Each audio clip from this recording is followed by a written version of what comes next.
vertige à mort, mon gars. J'ai flippé un peu quand même. Un peu un sketch le refuge. No understand Italia. C'est magnifique. Wouhou. Français or English. Wow, putain. Moi, c'est Alexis Bruce. J'ai 24 ans et je suis passionné d'aventure. J'ai d'ailleurs décidé d'en faire mon métier. Alors je t'emmène avec moi lors de mes pérégrinations. Lasse tes chaussures et remplis ton sac pour partir droit vers le Cap Sauvage.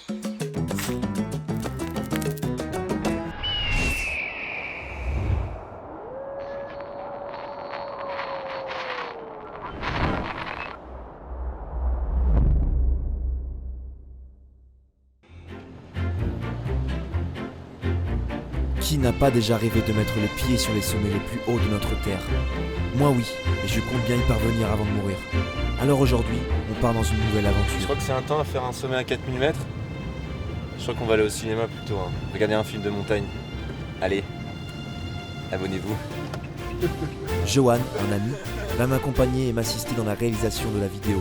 Alors en route. Bonjour. Juste aller ou aller-retour En aller-retour. 67 € mec. Tu money en PLS. Merci beaucoup. Allez, direction Italia.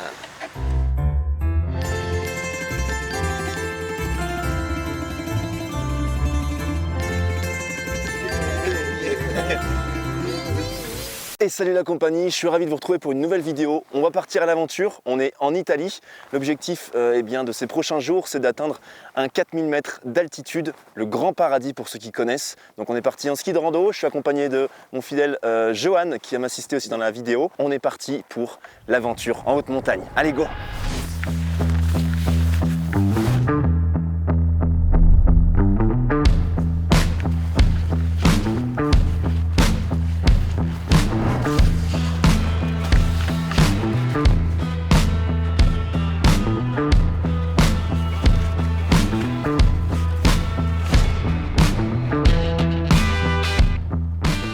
On est en train d'enlever nos couches pour éviter que on transpire trop. Il faut vraiment anticiper la régulation du corporel. Et ce qui est bien et ce qu'il faut faire, c'est vraiment de s'habiller avec plusieurs couches, un petit peu comme un oignon. Représentez-vous un oignon. C'est-à-dire que j'ai une couche qui est près de mon corps, j'ai une couche un petit peu plus isolante, et là j'avais ma Gore-Tex qui me protégeait un petit peu du vent, des intempéries. Donc là je vais simplement enlever ma Gore-Tex, et comme ça je peux un petit peu moduler tout au long de la montée ou de ce qu'on va faire. Et c'est vraiment important que plutôt qu'avoir juste un gros manteau et d'être à poil en dessous, quoi. J'ai plus de place dans mon sac! Donc le petit point vert que vous voyez au milieu, c'est le parking. On est parti, on s'est garé. Ensuite, on a suivi la trace rouge qui a longé la rivière. Et là, on se trouve donc, sur le petit point bleu au niveau du massif forestier. Là, on est vraiment plein dans les mélèzes. C'est vraiment joli d'ailleurs. Et après, on va attaquer vraiment le dénivelé pour arriver jusqu'au refuge qui est juste ici.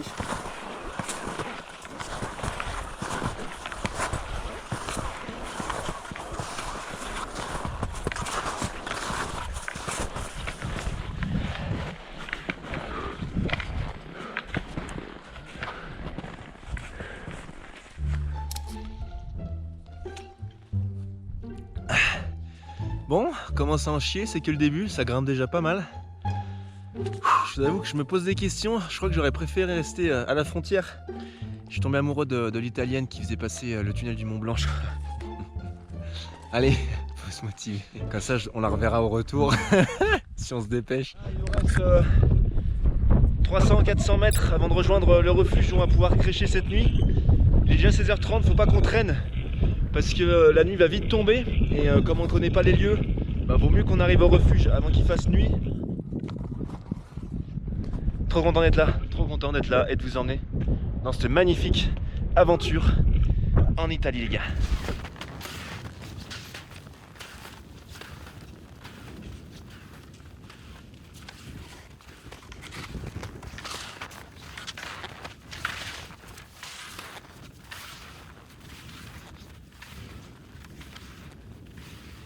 Ok, on est actuellement à 2374 mètres. Donc pour ceux qui ont regardé la dernière vidéo de ski de rando au Trou de la Mouche, le sommet s'élève à 2352 mètres, donc on est quasi à la même altitude et on n'est pas encore arrivé au refuge, donc c'est qu'on va vraiment grimper en altitude. Juste derrière, on a un sommet là, il s'appelle Cierforon si je le prononce bien, 3642 mètres d'altitude. Quand on voit la hauteur des sommets autour et qu'on c'est juste des 3000, on a des doutes pour demain quoi.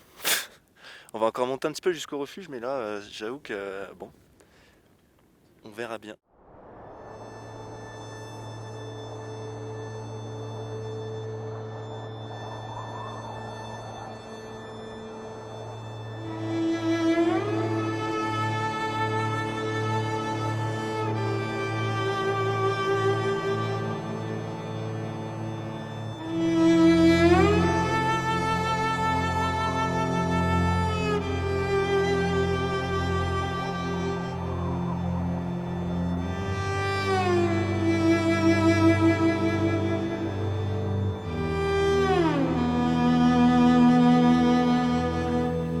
On aperçoit le refuge qui va nous accueillir ce soir. Mais ça fait tellement plaisir de voir ce refuge. Allez go, on va s'y poser et s'y mettre à l'abri pour se reposer.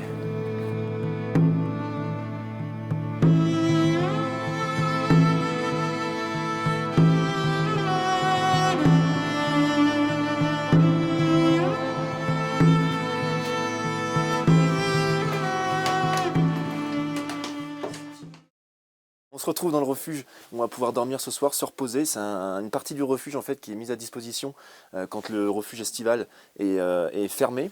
Donc là c'est un refuge non gardé, c'est pour ça que c'est à nous de bien l'entretenir, d'amener du bois, de bien le nettoyer en partant, etc. Et c'est vraiment trop stylé d'avoir des endroits comme ça en montagne où on peut venir se réfugier, où il y a quand même pas mal de confort.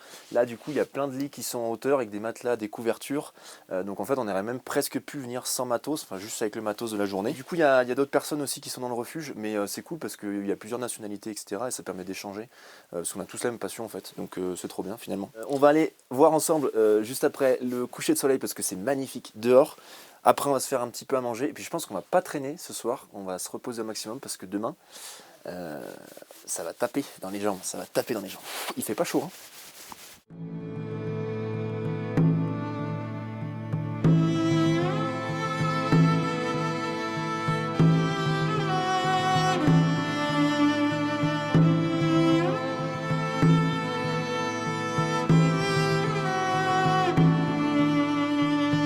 Et voilà qu'une bonne journée de marche est accomplie. Mais ce n'est pas fini. Il faut encore déneiger le refuge avant de pouvoir se reposer. Je sens qu'à cette altitude, chaque moindre mouvement suffit à m'essouffler.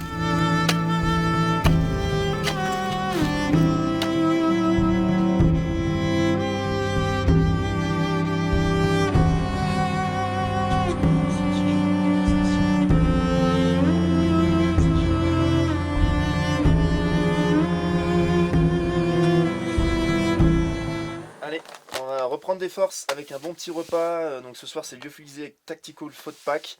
Si vous êtes intéressé pour avoir des lyophilisés, j'ai un petit code promo et puis il y a un site que je peux vous proposer et vous conseiller qui est spécialisé là-dedans, c'est Lyophilisé & Co.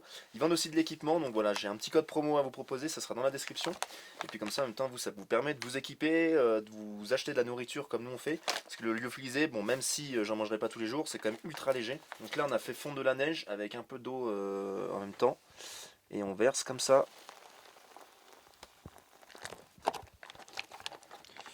Voilà, et là je dois attendre 9 minutes. Ouais,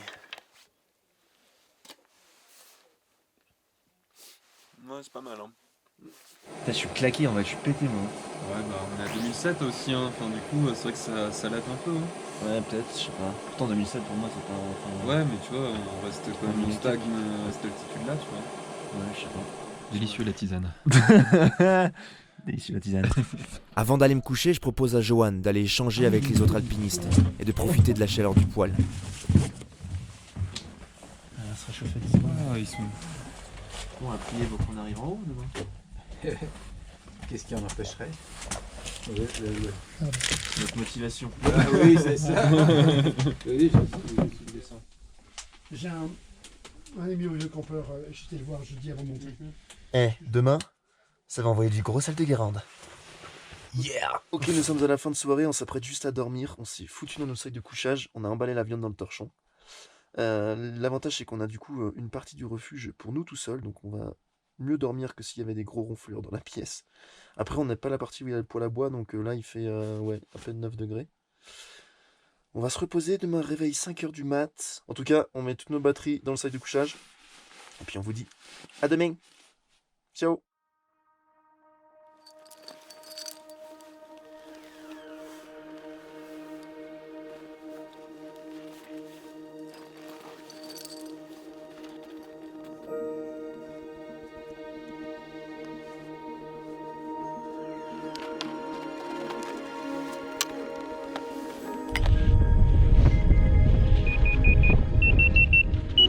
Salut la compagnie, départ du refuge, 6h du matin environ. Un peu un sketch le refuge. On pensait être tout seul du coup et en fait vers 22h, puis le moment on s'était mis dans les salles de couchage pour dormir. Bon, il y a 2 Anglais qui sont arrivés donc qui ont commencé à manger etc, à faire du bruit de fou. Donc on n'a pas dormi. Ouais, pas génial. En tout cas on est les premiers à partir. Et là on s'attaque à l'ascension.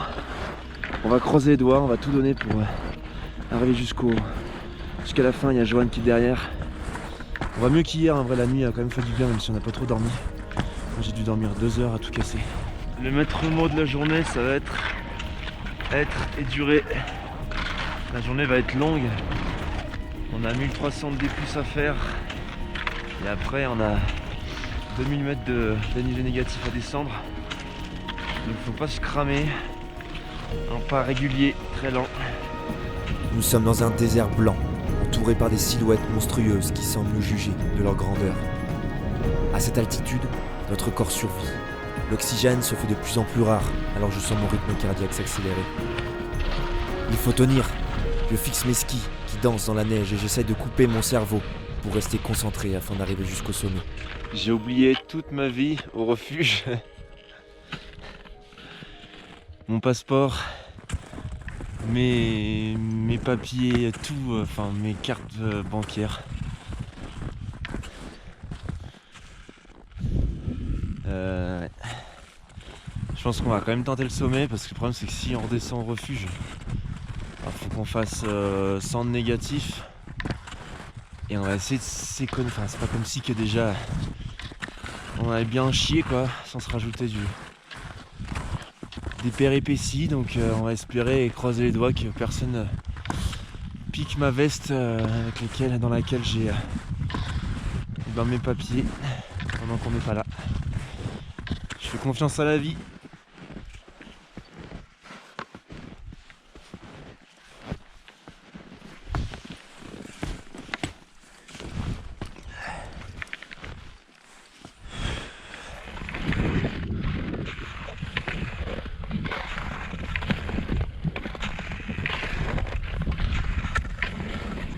Petit update, on est à 3000 mètres pile, donc premier palier, il nous reste un peu plus de 1000 mètres avant d'arriver au sommet qui est juste derrière nous là qu'on peut voir.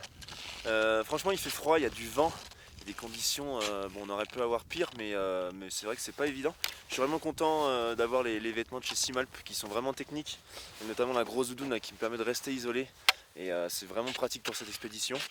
Donc encore une fois, petit pas par petit pas, on monte tranquillement pour l'instant, physiquement et mentalement. C'est tip top, on a bien fait de partir bien ce matin.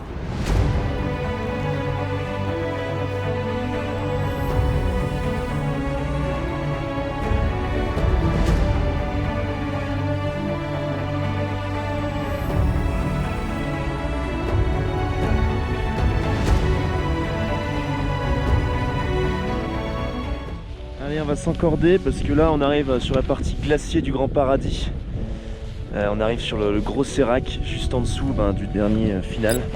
Il nous reste à peu près 400 mètres de dénivelé positif. Le glacier est immense et nous devons le traverser pour réussir à atteindre le sommet. Les crevasses sont recouvertes d'épaisses couches de neige nous créant des ponts de franchissement. La corde est notre ligne de vie. Comme un funambule sur son fil, on avance en équilibre sur la montagne.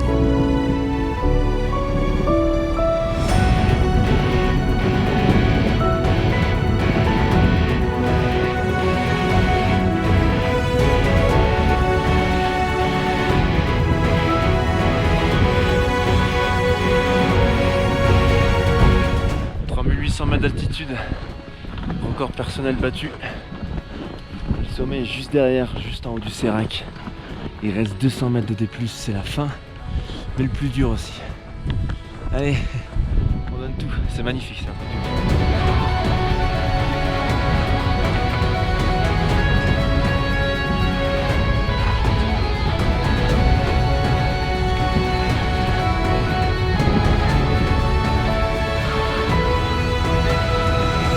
Ok, on fête les 4000 mètres d'altitude, ça y est, on a dépassé le seuil, on est à 4018 mètres. Derrière, il reste une partie qui va se faire sans les skis, donc là on va déposer un petit peu tout le matériel comme on fait déjà 2-3 personnes qui se sont dépassées, qui sont déjà au sommet. Je vois, on est juste ici, il en a un peu chié mais il s'est dépassé, il est monté jusqu'en haut, donc c'est cool. Et puis par contre la deuxième mauvaise nouvelle après avoir laissé mes papiers au refuge, c'est que j'ai perdu une caméra un peu plus bas, donc j'espère qu'en redescendant on va la retrouver, mais là ça commence à faire beaucoup quoi.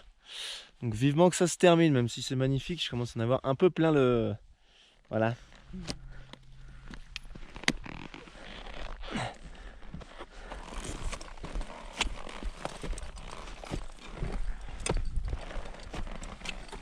Allez, dernière ligne droite. Dans la glace. Pour atteindre la Madone et le sommet du Grand Paradis. En vrai à 4000 mètres comme ça, le moindre effort t'essouffle à mort quoi.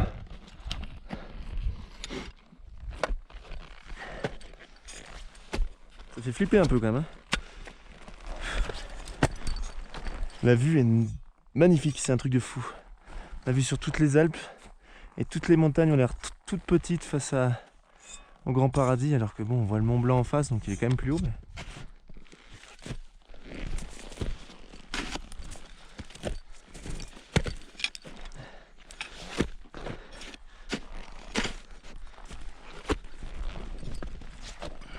Allez, il reste seulement quelques mètres avant ce fucking summit.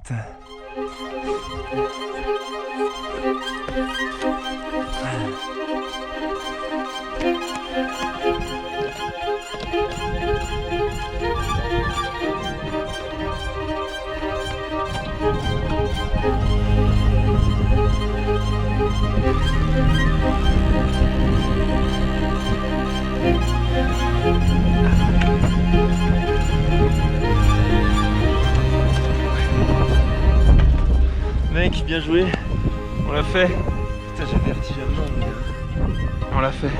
Voilà, je l'ai vu. Ça y est, on l'a fait. Exténué, peu de mots et d'expressions se dégagent.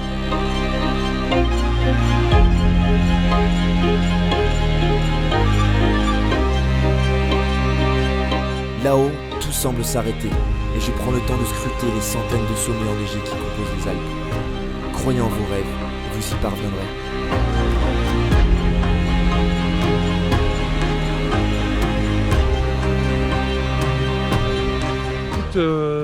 Ouais, à partir de 3500 mètres d'altitude, j'ai commencé vraiment à en chier.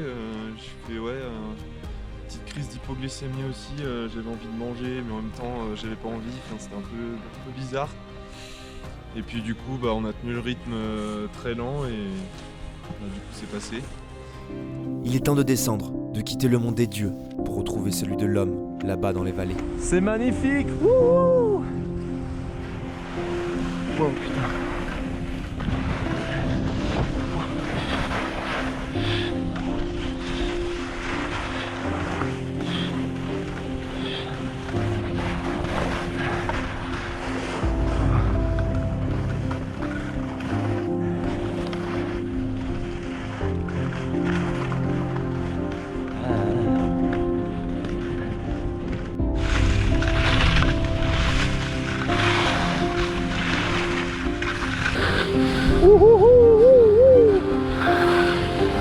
Ah vraiment. On va chercher les affaires qu'on a laissées dans le refuge. Voilà, dernière étape au refuge pour prendre les affaires qu'on avait laissées. Et après il nous reste 700 mètres de dénivelé négatif pour retrouver la voiture au parking. On est sec. Moi j'ai pris, je me suis fait cramer la tronche. On n'a plus de cuisses. On est pressé de rentrer là. Putain, sacrée expédition. Hein. Ouais. Bon allez, on vous retrouve sûrement au parking. Je crois que ça se voit à ma tronche, mais je suis explosé. Bon, en tout cas, on a réussi notre objectif de gravir non seulement un 4000 mètres, mais de faire le grand paradis qui culmine à 4060 mètres. Donc ça n'a pas été si simple. Moi, physiquement, mentalement, franchement, ça a été un peu moins hier. Mais par contre, j'avoue que le niveau de vertige dans l'alpinisme, c'est un peu quelque chose. Donc il y a eu beaucoup de dépassement de soi. Félicitations aussi à Johan qui a pu arriver jusqu'en haut, même s'il en a chié aussi. C'est vrai que c'était pas évident. Là, on vient seulement d'arriver. On s'est levé à 5h du mat, il est 18h. On en a chié jusqu'à la fin dans la forêt parce que, enfin bref, la neige était impraticable. Jusqu'à toute l'après-midi, c'était un sketch. On voyait des skieurs qui étaient à un ski parce qu'ils avaient perdu un ski et tout dans la neige. Enfin bref, c'était quelque chose. Je voulais juste remercier avant ça mes sponsors qui ont pu nous suivre sur cette aventure. Donc on a Ulfone, un portable dont je vous parlerai un petit peu plus en détail dans quelques temps, qui a une batterie vraiment énorme et qui a beaucoup de belles capacités. Et aussi les vêtements Simalp, ça fait plusieurs années que je travaille avec eux, qui m'accompagnent, et puis ils ont encore voulu travailler avec moi lors de cette aventure. Donc je vous mettrai tous les liens dans la description si ça vous intéresse, parce que vous avez vu que ça m'a permis de monter jusqu'à un 4000 mètres, donc c'est quand même du matériel efficace. Je vais faire un épisode 2 dans lequel je ferai un débrief sur tout le matériel que j'ai utilisé, et puis on fera quelque chose de plus à froid sur mon ressenti, etc. Parce que là on est encore un petit peu dans les vapes, on en a plein les yeux, mais on est juste explosé. Il y en a encore quelques heures de route avant d'entrer. Vous voyez peut-être, je suis cramé là. Oh, c'est horrible. Ouais, c'était cool. C'était difficile à gravir cette montagne. Ça t'a plu, mais tu reviendras plus quoi. On a battu notre record, ça fera office d'une petite bière ce soir, mais c'est vrai qu'on a le décor était. T'as l'impression d'être sur le toit du monde en fait, c'est impressionnant. Ouais. Et puis on se retrouve à très vite. Salut. Yo.